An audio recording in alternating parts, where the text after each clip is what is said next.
السلام عليكم خوتي واخواتي، مرحبا بكم اليوم في حلقه جديده من حلقات الشاف نور ديكو كيقليو. ان شاء الله غادي تشوفوا طريقه التحضير ديال الكيش بالطون. كيجي فعلا واحد الكيش رائع بزاف، ان شاء الله الى الاعجاب ديالكم وتجربوه.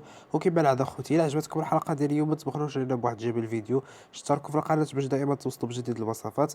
دابا غادي نخليكم مع المقادير وطريقه التحضير.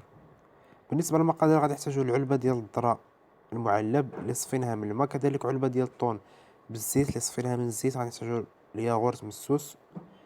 غادي نحتاجو كذلك البصلة متوسط الحجم اللي قطعناها مربعات وقليناها بشوية الزيت، 4 كاس ديال الحليب، 4 بيضات، وشوية ديال الملحة وشوية ديال البزار. غادي نحتاجو كذلك القالب ديال الكيش اللي سبق لي حضرته معكم، غادي نخلي لكم الرابط ديالو في الخانة ديال الوصف. اللي ما شافوش يمشي يشوفوه، راه فعلا ناجح 100%. دابا بركة الله غادي نبداو طريقة التحضير. في شي اناء غادي نديرو 4 البيضات بهذا الشكل هذا. غادي نزيد كذلك البصل اللي قلينا شويه ديال الزيت. غادي نزيد كذلك الذرة المعلبة. غادي نزيد كذلك الطون بهذا الشكل هذا. نتوما كما كتشوفوا استعملت الطون بالزيت، ضروري تستعملوا ليه بالزيت. شويه ديال الملح وشويه ديال البزار. غادي نزيد كذلك علبه ديال الياغورت مسوس، ضروري يكون مسوس. وغادي نحتاجو 4 كاس ديال الحليب، حليب عادي.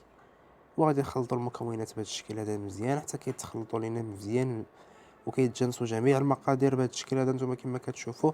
فبالنسبه لهذه الطريقه هذه يمكن لكم تقادوا كيش كبير عائلي، او يمكن لكم تقادوا دي ميني كيش صغار، كيجيو فعلا رائعين بزاف. ان شاء الله ينالوا الاعجاب ديالكم وتجربوهم.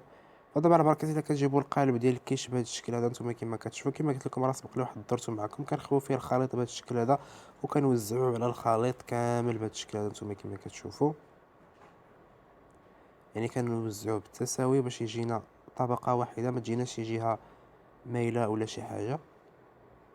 من بعد كنجيبو شويه ديال الفخوماج احمر بهذا الشكل هذا وكنحكوه في رباج محكوك. كذلك كديروه بالفوق بهذا الشكل هذا، هو اللي غادي يعطينا ديك التحميره للكيش ديالنا، وفي نفس الوقت كيجي المذاق ديالو زوين بزاف. ان شاء الله تجربوا هذا الكيش هذا، راه فعلا كيجي شي حاجه اللي رائعه بزاف، فعلا كيجي شي حاجه اللي رائعه بزاف. ان شاء الله تجربوا ينال الاعجاب ديالكم.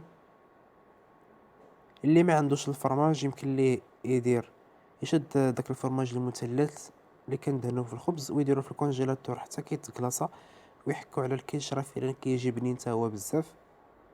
صافي دابا بارك الله غادي ندخلها للفران لمده 40 دقيقه على 180 درجه من التحت ومن الفوق حتى كتحمر من التحت، كتحمر ديك لاباط وكتحمر وكيتجمعوا المقادير بهذا الشكل هذا. كيجي فعلا رائع هذا الكيش هذا. ان شاء الله تجربوه وينال الاعجاب ديالكم، يستحق التجربه. يمكن لكم تقادوه كفكره للعشاء، كيجي شي حاجه اللي رائعه بزاف. ان شاء الله ينال الاعجاب ديالكم وتجربوه. وكما العاده خوتي، الا عجبتكم الحلقه ديال اليوم متبخلوش علينا بواحد جميل الفيديو، اشتركوا في القناه باش توصلوا بجديد الوصفات، خليو لي التعليقات ديالكم حول الوصفه ديال اليوم. الى حلقه مقبله بحول الله.